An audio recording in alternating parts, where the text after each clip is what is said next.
I love, I root for the Beavs. I love a big college football game. I think football in person is the worst sport to watch. I think depending on your viewpoint, you just miss stuff. You're watching the Jumbotron half the time to see, did he catch it? Did he not catch?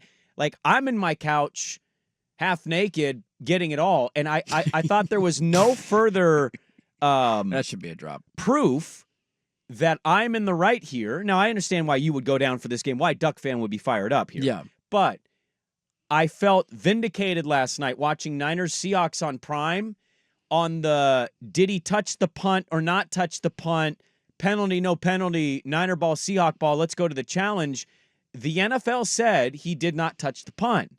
The guy on Prime, the ref, said, I clearly see him touching the punt. This should be Niner ball. Yeah, they zoomed in, close-up shot. They ruled it Seahawk ball. And everybody on the internet said, how? Well, the NFL actually got back to Amazon Prime during the game and basically said out loud, we didn't have your camera. No, we didn't have access to that shot in the time we were reviewing the play. We got it too late. So I, as a viewer, and Amazon Prime broadcast had more information than the actual league that's determining the outcome of a pivotal call. It's unbelievable to hear that out loud. It absolutely was. That was an indictment on the NFL last night, them admitting that. It was, and I was watching that going crazy as a 49er gambler last night of like, how in 2024 is this a thing?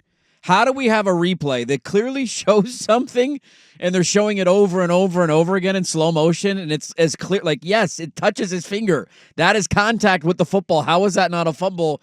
And, look, I'll at least give them the credit for acknowledging that they didn't have that shot, so they didn't just screw it up completely. But the fact that they didn't have it in time, how is that possible? See, I would argue you're the NFL. It's because of their relationship with sports gambling. I think it's worse. Yeah, you can't miss a call like that. No, you cannot. That could have impacted. It could. The Seahawks had an incredible comeback and damn near won that game. And if that play would have led to them winning that football game, can you imagine the reaction the next day of that was a call that should have been overturned, but you didn't overturn it because you didn't have the right replay. The league is literally offering up an excuse from the referee going under the big black hood to look at like a 4 or 5 inch screen that was in black and white days. Well, there's a review center. How do you not have the access to the same cameras that you're airing the game on? I was kind of blown away by that. I've never got that with the replay thing of like, why do we need the thing on the field?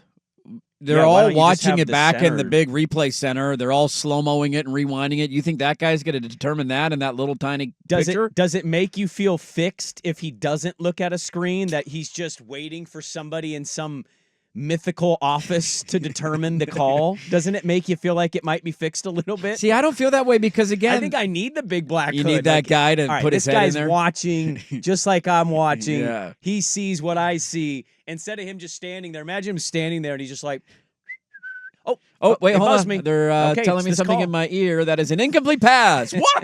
How do you call it? I don't think I go fixed because they usually, when I'm watching on TV, they show you the footage of them in the replay center watching the highlight over, and I'm seeing the replay, and they should have all the replays that I have, but evidently they don't have all the replays that I have. A couple other takeaways here because I jotted some takes down. Yeah.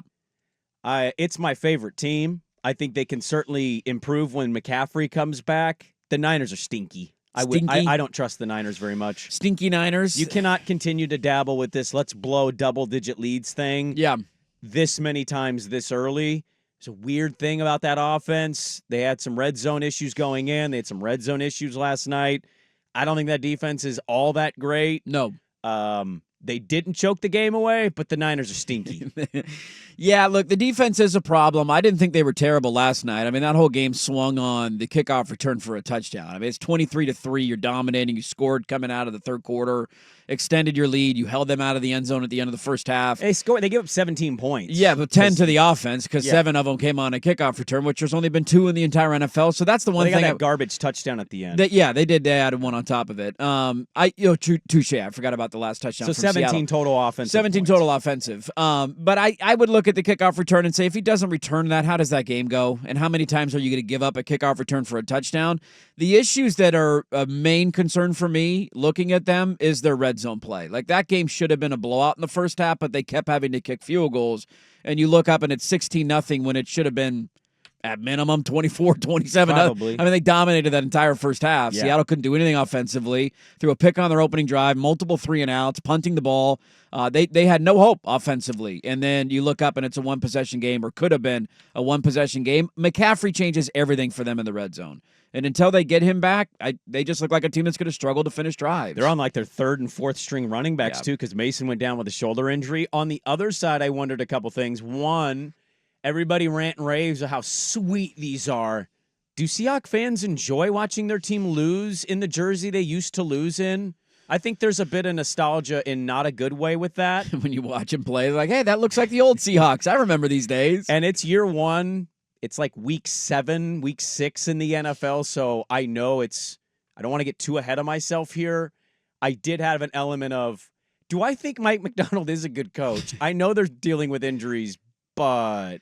And the tough part for them is they just, defensively right now, they got nothing up front. I shouldn't say nothing, but a lot of their key guys are down, and so they're having a really hard time stopping the run. Lost some secondary guys Lost some night. secondary guys, and then on the other side of the ball, they just, I don't know what has happened. Has there been, decimating offensive line issues that I'm not aware of? Like, how many guys are in and out? Because I felt like early in the season, they were running the ball at a decent clip, and that was kind of going to be their MO. They can't do it now. They cannot run the football. And so I want to come on today and criticize Geno because I thought Geno had a really bad night last night. He absolutely had an awful But night. it's also hard when you get zero, like when every time you're in 2nd and 9, like every possession, and here comes Bosa. Was just Geno. That wasn't totally pressure. fair. He just threw a bad He was ball. missing guys early in the game, like 3rd and 3. He had Njigba running across the field where he just airmailed him because he felt Bosa and the presence of him in the pocket. So he had a really bad night, but you have to be balanced offensively. That's true of any quarterback, and if they can't run the ball, that offense is one-dimensional, and they were incredibly easy to stop for the majority of the game last night. So, like, we love those uniforms, but I told you, when I see that uniform, I think of bad, embarrassing football from my youth. Some dark days from the old early and mid-'90s. What, do we know their record in that uniform? I do not. Because I feel like they tend to lose in that thing, and I know everybody loves it because it's a throwback, but it doesn't feel like they do well in it. It's like a curse. The other thing that I thought last night watching the game was, what happened to the 12s, man? Well, where did they go? So I went to that This game. is supposed to be the best fan base in the NFL, I was told. They're not the best fan base. Because that was in the NFL. was that like a Red River shootout last night? Did they do a 50-50 ticket giveaway for that went, game? Because there was a lot of red in that stadium. When I went 2 years ago to the Thursday game, I wore all my Niner gear. I gave my dad Niner gear. And I wasn't surprised because I selfishly would tell you, biasly tell you, I think the Niners have a top 3 fan base in the NFL. Yeah. I think it's a combination of things. I think Seahawks fan with season tickets, that's not like diehard, cashes in on those tickets to sell. Yeah, Niner fan will pay a premium for them. I also think they had like 15 years of just being a joke of a franchise, and you develop other fandom when your team's never in a good conversation. Yeah.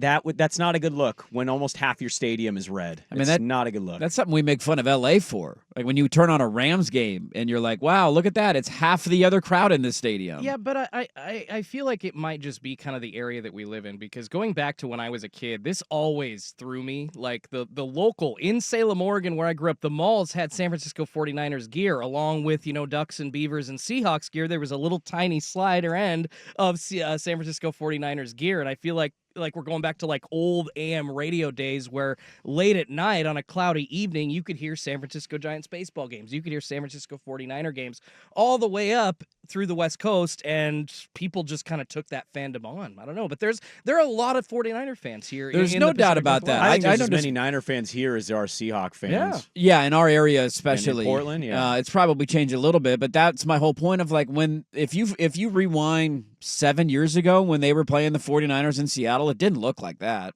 No, but there was always Niner fans. There was always opposing fans. Games, yeah. That was a 50-50 split last night. Well, I was on the side of the Niners that sideline. was insane how much red was there. And if you look, it was all behind the Niners bench. Yeah. So like that whole side is red because they're sitting behind their team. I mean, I'm watching the replays right now, and I'll get up, and they keep showing like every time they flash to the crowd, it's like there's almost more red in that crowd than there is blue, man. Oh, it's scattered throughout, and then the Niner side, it's all red. And then you had Juszczyk and Kittle jumping into their wives' booth. That was great.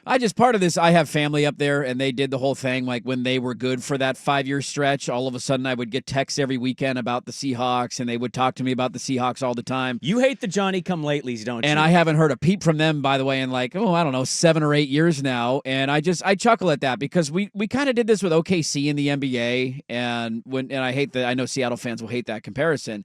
But they got that team, and they were good right away. And it's like, look how great this fan base is. Look how passionate. It's like, yeah, they got Kevin Durant and Russell Westbrook. Who wouldn't show up to watch them play?